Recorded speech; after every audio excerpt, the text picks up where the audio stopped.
انسان جب بالکل ٹھیک ٹھیک راستے پہ چل رہا ہوتا ہے اور اپنے ضمیر کے عین مطابق وہ اپنی زندگی کے سارے معاملات کو قرآن و سنت کی روشنی کے اندر چلا رہا ہوتا ہے، اس کی خواہش ہوتی ہے کہ لوگ میرے پیغام کے ساتھ چلیں، اور اگر ساتھ نہیں چلتے تو کم از کم اس پر خوشی کا اظہار تو کریں، اس کی خواہش ہوتی ہے۔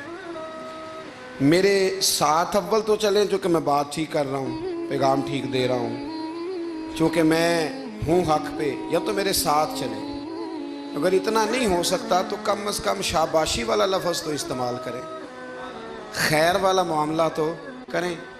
ہمارا مزاج کیا ہوتا ہے، ہمارا ماحول یہ ہوتا ہے کہ ہمیں اس سے غرض نہیں ہوتی کہ بندہ غلط ہے کہ ٹھیک ہے، ہمیں اس سے غرض ہوتی ہے کہ میرے مطلب کا ہے کہ نہیں، میرے مطلب کا۔ اب ہم ملامت کرتے ہیں، ہم اسے برا کہتے ہیں، وہ بندہ ٹھیک ہوتا ہے، اس کا نقصان یہ ہوتا ہے کہ کبھی تو اس شخص کی ہمتیں ٹوٹتی ہیں، کبھی وہ پریشان ہوتا ہے، اور کبھی دین کے کام میں رکاوٹ آتی ہے۔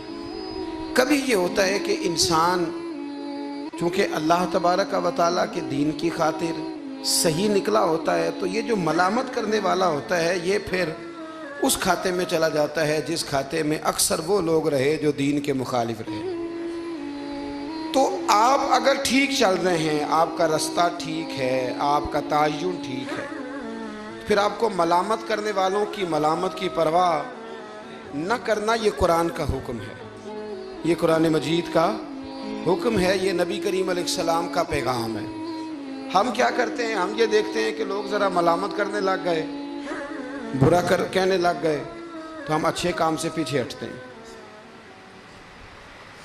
وہ جی میں نے نا داڑھی تو میں رکھ لوں، نمازی تو میں ہو جاؤں، پر میں کاروبار کرتا ہوں، تھوڑا بہت اینچ نیچ بھی ہو جاتی ہے، پھر لوگ تانا دے، پھر لوگ یہ کہتے ہیں کہ جناب دیکھو یہ نیک ہو کے داڑھی والا ہو کے بھی یہ کام کر رہا ہے۔ تو میں کہتا ہوں اگر لوگ تانا دیں گے تو تیرا ثواب بڑھ جائے گا، تیرے اجر میں اللہ اضافہ کر دے گا۔ بھی اب اگر میں یہ کہوں کہ میں ٹھیک ہو گیا ہوں، اس سے نقصان ہوگا، لوگ مجھے برا کہیں گے، تو بھئی اگر برا کہیں گے تو تیرے ثواب میں، شریر کا کام تو شرارت کرنا ہے، جو شریر ہے اس کا کام، سانپ کا کام کیا ہے، ڈسنا، تو وہ تو ڈسے گا، شریر تو شرارت کرے گا چونکہ اس کے مزاج میں شرارت ہے۔ آپ کو کیا کرنا ہے، آپ کو دیکھنا یہ ہے کہ آپ کا راستہ ٹھیک ہے، آپ حق پہ ہیں، پھر آپ کو شریر کی پرواہ نہیں کرنی، ڈسنے والے کی پرواہ نہیں کرنی، رب رسول کی رضا کی طرف دیکھنا ہے، پھر اللہ اور اس کے رسول کی رضا کی طرف دیکھنا ہے، آگے بڑھنا ہے، جد و جہد کرنی ہے، کام کو جاری رکھنا ہے۔ ایک سیانہ بندہ ہوتا ہے، وہ دو گروپوں میں صلح کرانا چاہتا ہے، وہ دو گروہوں کے اندر پل کا کردار ادا کرنا چاہتا ہے، قبیلے کے، برادری کے، خاندان کے لوگوں میں لڑائی ہو گئی، جھگڑا ہو گیا، یہ بندہ صلح کرا سکتا تھا، طاقت تھی، اس کو پتا تھا لوگ میری بات مانیں گے، اس نے مداخلت کی، یہ آگے بڑھا، فوراً ایک شخص نے کہہ دیا تیرا کیا لالچ ہے، چودھری بننا چاہتا ہے، تو سردار بننا چاہتا ہے؟ اب یہ کہتا ہے جناب چونکہ لوگ مجھے برا کہہ رہے ہیں، ان کا خیال ہے کہ میں سردار بننا چاہتا ہوں، لہذا میں نہیں صلح کراتا، لڑے رہو۔ حالانکہ میرے نبی کریم سید عالم نور مجسم صلی اللہ علیہ وسلم نے ارشاد فرمایا ہے، محبوب کریم علیہ السلام نے فرمایا دو گروہوں میں جو صلح کرائے گا رب 2 حج اور 2 عمرے کا ثواب عطا فرمائے۔ اب اگر اس نے اس لیے صلح کرانی تھی واقعہ ہی کہ یہ دونوں گروہ مجھے چودھری مانے، تو پھر تو ایک نے انکار کر دیا کہ میں چودھری نہیں مانتا، تو یہ پیچھے ہٹ گیا۔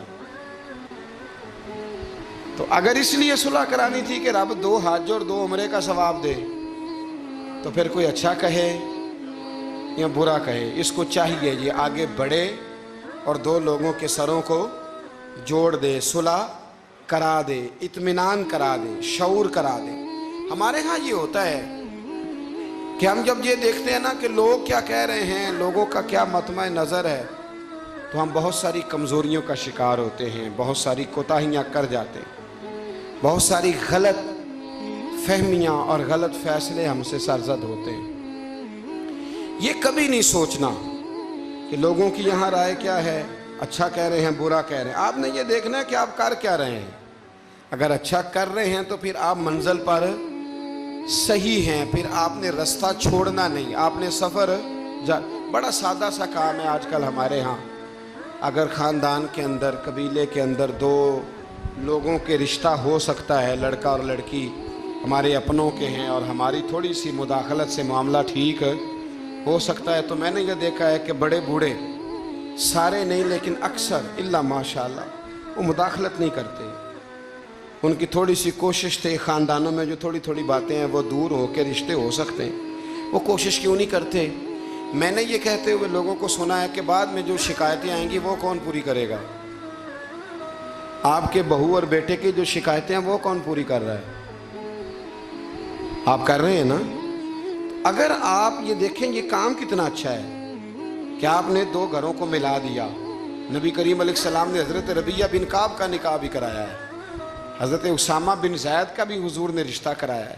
نبی پاک علیہ السلام ان کاموں پر توجہ دیتے کہ جہاں میرے آگے بڑھنے سے کہیں غلاموں کے بھلے ہو سکتے ہیں تو حضور آگے بڑھتے، وہ بھلا کرتے. ہمارا کردار کمزور ہو جاتا ہے، ہم کہتے ہیں جی وہ شکایتیں، وہ جو علماء آئیں گے تو وہ کس نے لینے ہیں؟ ایک بزرگ سے میں نے محبت کے ساتھ کہہ دیا تھا، میں نے کہا آپ کی کتنی زندگی ہے؟ 60-70 کے تو آپ ہو ہی گئے. آپ اپنی زندگی سیف کر رہے ہیں اگلے والی کہ مجھے کوئی شکایت نہ دے، ملامت نہ کرے، لیکن دو خاندان جوڑ رہے ہیں اس سے آپ کنارہ کر رہے ہیں. آپ 10 سال اور زندہ رہ لیں گے، 15 زندہ رہ لیں گے، آپ اپنے ان 15 سالوں کو تو محفوظ کر رہے ہیں، لیکن جو اتنا بڑا خیر کا کام تھا، اچھائی کا کام تھا، بھلائی کا کام تھا، اس کام سے آپ رک رہے ہیں. اسی طرح دو آدمی لڑائی کر رہے ہیں، جھگڑا کر رہے ہیں، ایک بدتمیز ہے، شرارتی ہے، ظلم کر رہا ہے، زیادتی کر رہا ہے، تکلیف دے رہا ہے. ہمیں پتہ یہ بندہ غلط ہے، ہمیں اس کے خلاف احتجاج کرنا چاہیے، ہمیں اسے روکنا چاہیے، یہاں ہمیں کوشش کرنی چاہیے، لیکن ہم کہتے ہیں کہ میرا بھی نام آ جائے گا، تو وہ اس کے بارے میں لگا ہوا ہے نا. تو بھائی یہ یاد رکھیں مکافات عمل ہے، اگر شر کو روکا نہیں جاتا تو شر پھیل جایا کرتا ہے. اس لیے میرے نبی کریم صلی اللہ تعالی علیہ وسلم نے فرمایا اپنے بھائی کی مدد کرو، وہ ظالم ہو تب بھی مدد کرو، مظلوم ہو تب بھی مدد کرو. تو صحابہ نے عرض کی یا رسول اللہ مظلوم کی مدد تو سمجھ میں آتی ہے، تو ظالم کی کیسے مدد کریں؟ اگر بھائی ظالم ہو تو پھر بھی مدد کرو، تو مظلوم کی مدد تو سمجھ میں آئی، تو یہ جو ظالم بھائی ہے اس کی کیسے مدد کریں؟ تو حضور نے فرمایا اسے ظلم کرنے سے روک دو. یہ بھی تمہارے لیے اس کی مدد ہوگی کہ تم نے اسے بہت بڑے ظلم اور زیادتی سے روک دیا ہے. اسے سمجھاؤ کہ یہاں تم غلط ہو، یہاں تمہارے اندر کوتاہیاں پائی جاتی ہیں، تو اسے منع کر دو، یہ بھی تمہاری مدد ہے. ہم کیا کہتے ہیں؟ ہم کہتے ہیں کہ مینوں کی لگے، میرا بھی ذکر آئے گا، میرا بھی. تو بھی ایسا نہیں ہوتا. شر کو روکنا ہے، برائی کو روکنا ہے. پھر اس رستے میں اگر کوئی شخص ملامت کرتا ہے تو اس ملامت کی پرواہ نہیں کرنی، یہ قرآن مجید کا حکم ہے. حضرت ابو ذر غفاری رضی اللہ تعالیٰ عنہ کہتے ہیں کہ دار ارقم میں نا صحابہ کرام چھپ چھپ کے نمازیں پڑھتے تھے. اور یہ بھی آپ یاد رکھ لیں کہ جب تک نبی پاک صلی اللہ علیہ وسلم نے اعلان نبوت نہیں کیا تھا تو حضور سارے مکے والوں کی آنکھوں کے تارے تھے، سارے صادق اور امین کہتے تھے. اور جب حضور نے کہا قولوا لا الہ الا اللہ، کہو کہ اللہ کے علاوہ کوئی معبود، اب کیا ہوا؟ اب دو مسئلے ہوئے. ایک تو کچھ لوگوں کے مفادات کو ٹھیس پہنچی، اب انہیں ظلم چھوڑنے پڑیں گے. دین پہ آئیں گے تو ایک ہی صف میں کھڑے ہو گئے محمود و ایاز، نہ کوئی بندہ رہا نہ کوئی بندہ نواز. تو سب کو ایک ہونا پڑے گا، ایک صف میں آنا پڑے گا، ایک جگہ قائم رہنا پڑے گا. اب لوگوں کے مفادات کو ٹھیس پہنچتی تھی.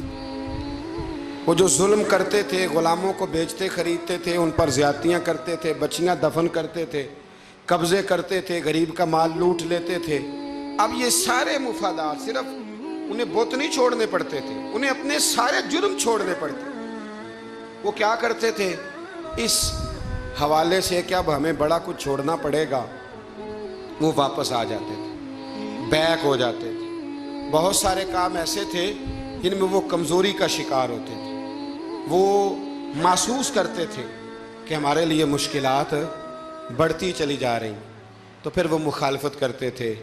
پھر بات ذرا آگے بڑھی، میرے نبی رحمت، نور مجسم، شفیع معظم صلی اللہ تعالیٰ علیہ وسلم کی انہوں نے معاذ اللہ مخالفت شروع کر دی۔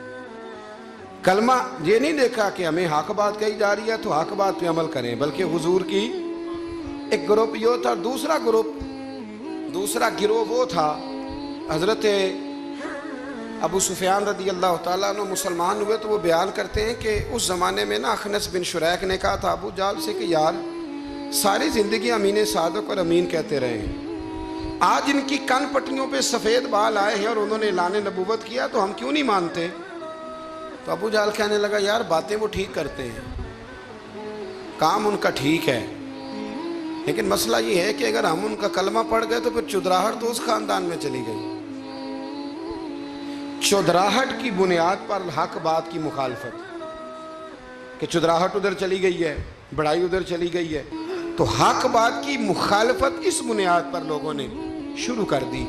اب ملامت کی جو وجوہات ہوتی ہیں وہ یہاں حسد ہوتا ہے یا عداوت ہوتی ہے، یا اس کی بنیاد یہ ہوتی ہے کہ وہ آپ کے مفادات کو ٹھیس پہنچ رہی ہے، یا آپ محسوس کر رہے ہیں کہ بڑائیاں کسی اور طرف چلی گئیں۔ تو میرے رسول کریم سید عالم نور مجسم شفیع معظم صلی اللہ تعالیٰ علیہ وسلم نے دار ارقم کے اندر، پہلے حضور آنکھوں کے تارے تھے، پھر یہ حالت ہوئی کہ چھپ کے دار ارقم کے اندر صحابہ نے مجھے کہا کہ باہر جا کے بتانا نا، کہتے ہیں نبی پاک نے جب نصیحتیں کی نا تو حضور نے مجھے یہ نصیحت فرمائی کہ ابو ذر کلمہ تو نے پڑھ لیا ہے، اب لوگ تمہیں برا کہیں گے، ملامت کریں گے، پر تم نے کسی ملامت والے کی پرواہ، تم نے کسی کی پرواہ، تم نے پرواہ نہیں کرنی۔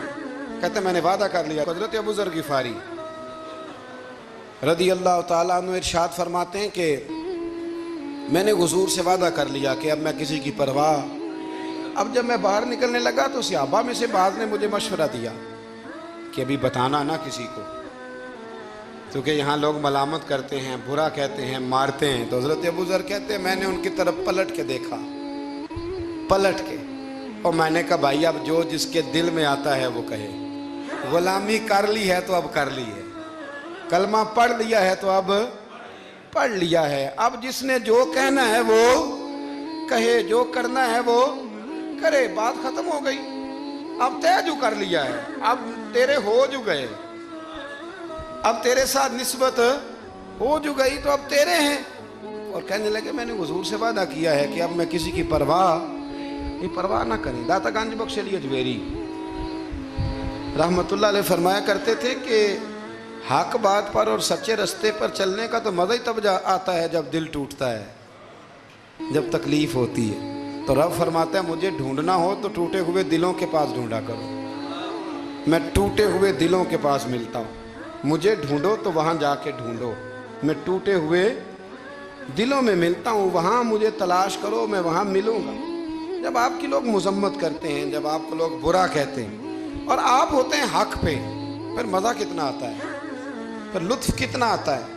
آپ بظاہر تکلیف میں ہوتے ہیں لیکن وہ جو آپ کے اندر کی، اور پھر آپ کو وہ چیزیں محسوس کرنے بھی مزہ آتا ہے کہ نبی کتنی تکلیف میں رہے، رسول کتنی۔ ایک بات میں نے سورہ اعراف میں دیکھی، اس کو کبھی کبھی دیکھتا ہوں تو میں ورطہ حیرت میں گم ہو جاتا ہوں کہ یہ بھی ہوتا ہے۔ حضرت موسیٰ اللہ کے بڑے لاڈلے نبی ہیں، یار وہ پیغمبر، رب کریم کے وہ رسول کہ جن کا اللہ تعالیٰ نے قرآن مجید کے کم و بیش ہر پارے میں تذکرہ فرمایا ہے، اور اللہ کے وہ لاڈلے نبی جن کے لیے رب کریم نے دریا کو کہا کہ رستہ چھوڑ دے، 12 رستے بن گئے۔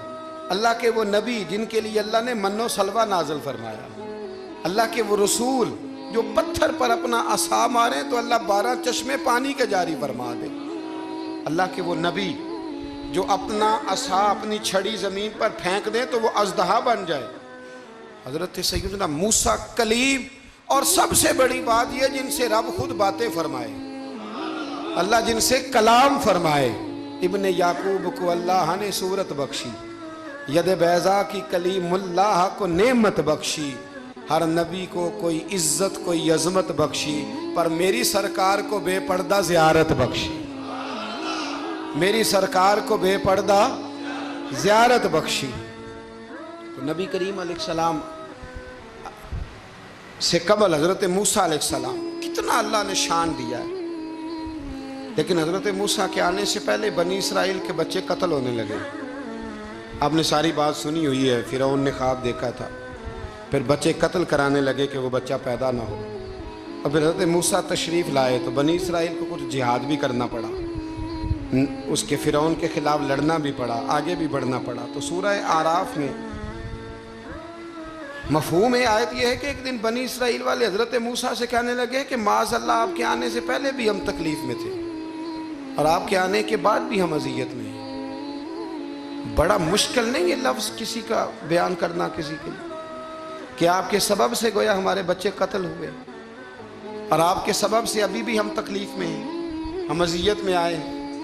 میرے بھائیوں، پھر سچ کہا تھا نا حضرت سعد بن عبادہ نے کہ یا رسول اللہ ہم حضرت موسیٰ کی قوم نہیں، ہم حضرت موسیٰ کی قوم نہیں جو آپ سے کہیں گے آپ لڑیں یا آپ کا رب لڑے۔ حضور ہم تو آپ کے غلام ہیں، آپ جہاں جہاں اشارہ کرتے جائیں گے ہم سر قربان کرتے جائیں گے۔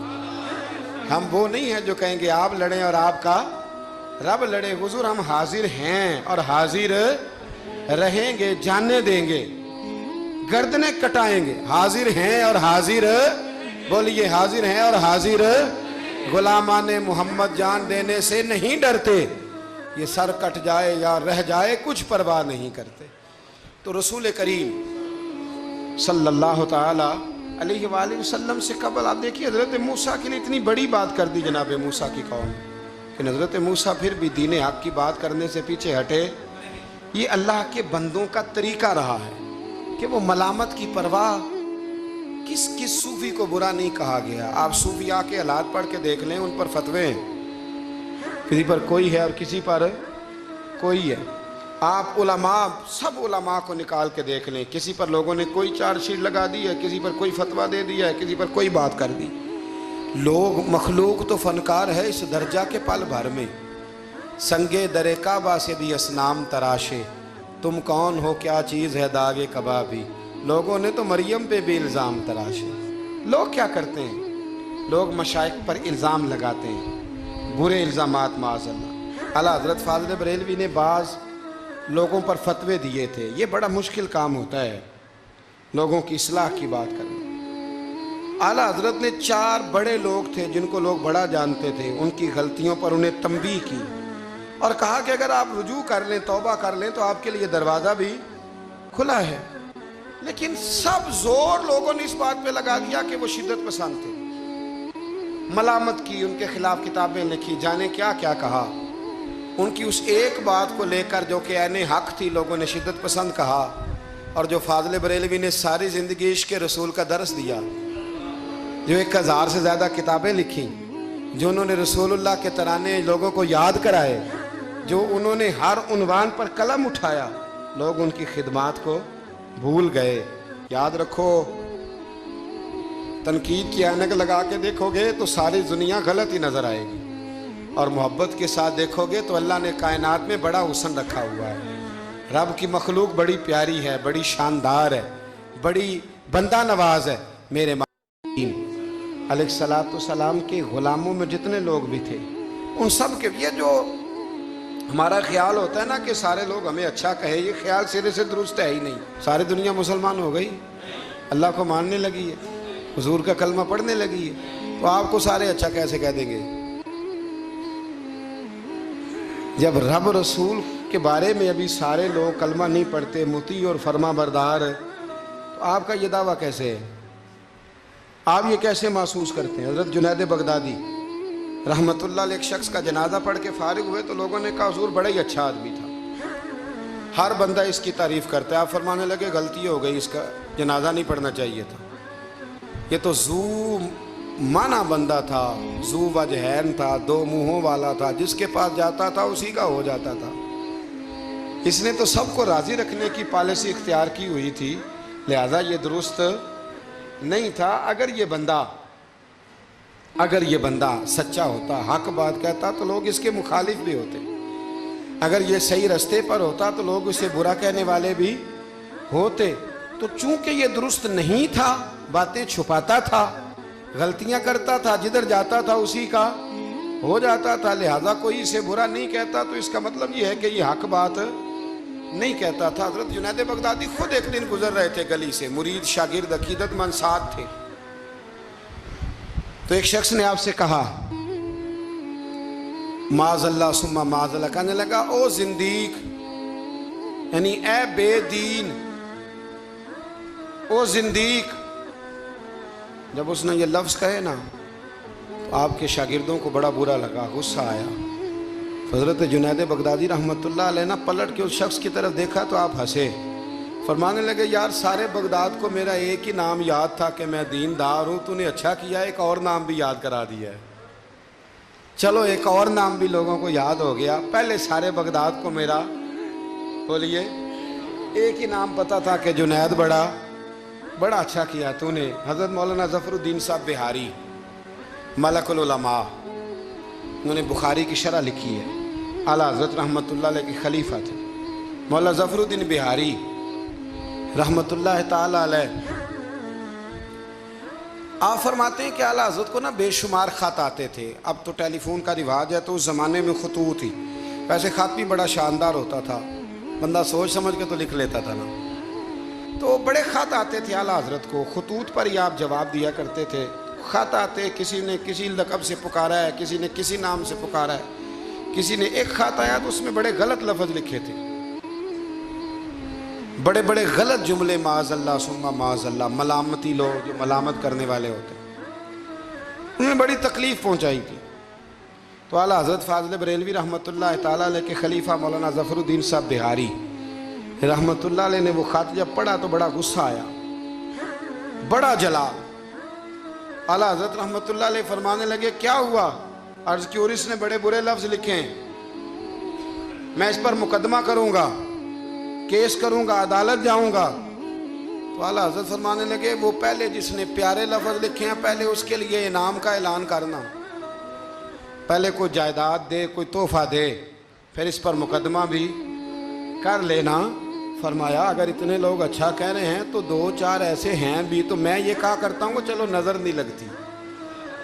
کیا ہوتا ہے بولیے، اللہ کرے آپ کو سمجھ آئے، چلو نظر نہیں لگتی کو دو چار ہوں بھی تو نظر کوئی حرج نہیں، نظر نہیں لگتی۔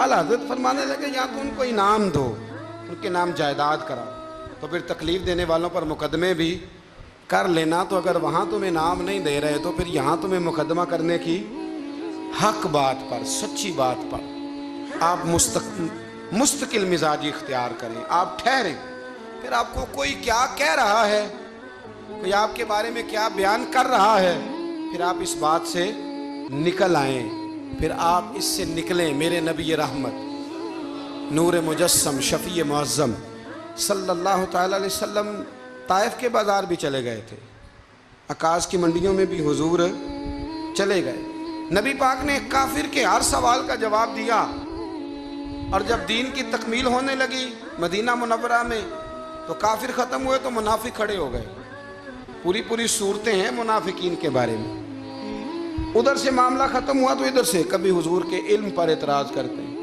کبھی حضور صلی اللہ تعالی علیہ وسلم کے صحابہ پر شکوہ کرتے ہیں، کبھی کوئی بات کرتے کبھی کوئی بات کرتے، لیکن میرے حبیب کریم علیہ السلام نے ہمیشہ ڈٹ کر، کھڑے ہو کر، استقامت کے ساتھ ہر بات کو سنا، اور امت کو یہ پیغام دیا کہ تم نے سچی بات پر کھڑے رہنا ہے، تم نے دائیں بائیں پلٹنا نہیں ہے۔ امام احمد بن حنبل رحمت اللہ ہے، امام احمد بن حنبل بہت بڑے امام تھے، 14 جلدوں میں کتاب لکھی آپ نے حدیث پاک کی، مسند امام احمد بن حنبل، اور کلیجہ ٹھنڈا ہو جاتا امام صاحب کی تحریریں پڑھ کے۔ اتنے بڑے آدمی، ہر دور میں کوئی نہ کوئی فتنہ پیدا ہوتا ہے، تو فتنہ اس طرح پیدا ہوتا ہے کہ لوگ دین کا نام لے کے بعض اوقات فتنہ کرتے ہیں، مرزا غلام احمد قادیانی جب آیا تھا تو وہ تشریحات ہی کرتا تھا معاذ اللہ دین کی، کبھی اپنے آپ کو محدث کہتا تھا، کبھی مفسر کہتا تھا، پھر آہستہ آہستہ وہ مجدد بننے لگا، پھر کہنے لگا میں ذلی نبی ہوں، بروزی۔ پھر اس بے ایمان نے کھل کر اپنے باطن میں چھپی ہوئی ہر غلاظت کا ذکر کرنا شروع کیا۔ تو دین کے اندر داخل ہو کر دین کا نام لے کر جو فتنے برپا کیے جاتے ہیں، اللہ تعالیٰ ان سے محفوظ فرمائے، اللہ تعالیٰ ہمیں محفوظ فرمائے۔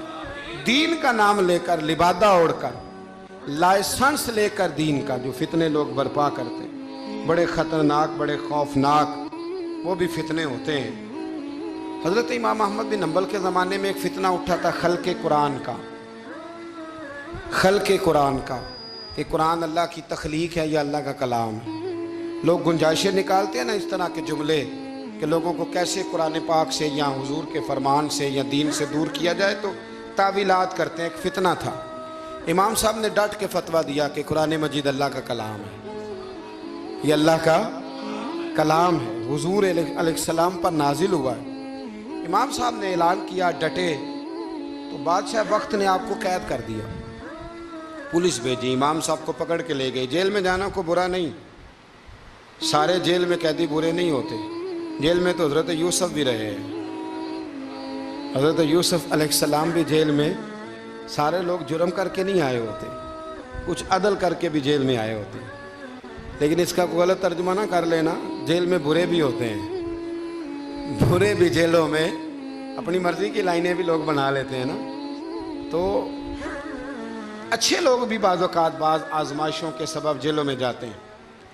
امام احمد بن حنبل کو جب گرفتار کر کے لے گئے نا، تو امام صاحب کچھ دن جیل میں رہے، جب واپس تشریف لائے امام احمد بن حنبل رحمۃ اللہ علیہ، جب آپ واپس تشریف لائے تو آپ کے صاحبزادے کہتے ہیں کہ ابو الحسن نام کا ایک چور تھا، ابو الحسن نام کا پکا چور تھا۔ پکے چوروں کا بھی سب کو پتہ ہوتا ہے نا، سارا بغداد جانتا تھا کہ پکا چور ہے۔ لیکن امام صاحب کچھ مہینے جیل میں رہ کے واپس آئے تو ہر نماز کے بعد اس چور کے لیے دعا کرتے، کہتے اللہ ابو الحسن پہ رحم فرما، اللہ اس پر، حد ہو گئی حضرت، چور سے ملاقات۔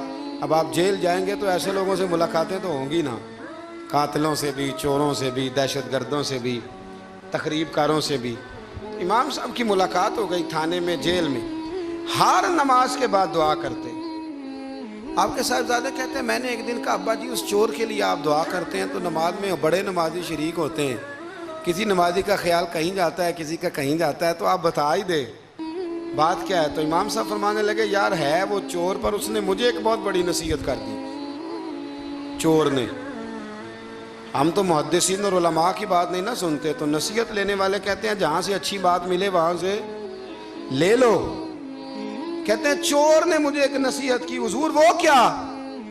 کہتے ہیں جب میں تھانے میں گیا تو وہ بھی تھانے میں تھا، میرے ساتھ ملاقات ہوئی تو کہنے لگا حضور آپ حق اور سچ پہ ہیں، حضور آپ حق اور سچ پہ۔ کہنے لگا میں چور ہوں، چوری کے الزام میں آیا ہوں، پہلی دفعہ نہیں آیا، کئی دفعہ آ چکا ہوں، بادشاہ اور کوتوال کے ہاں میرا نام درج ہے،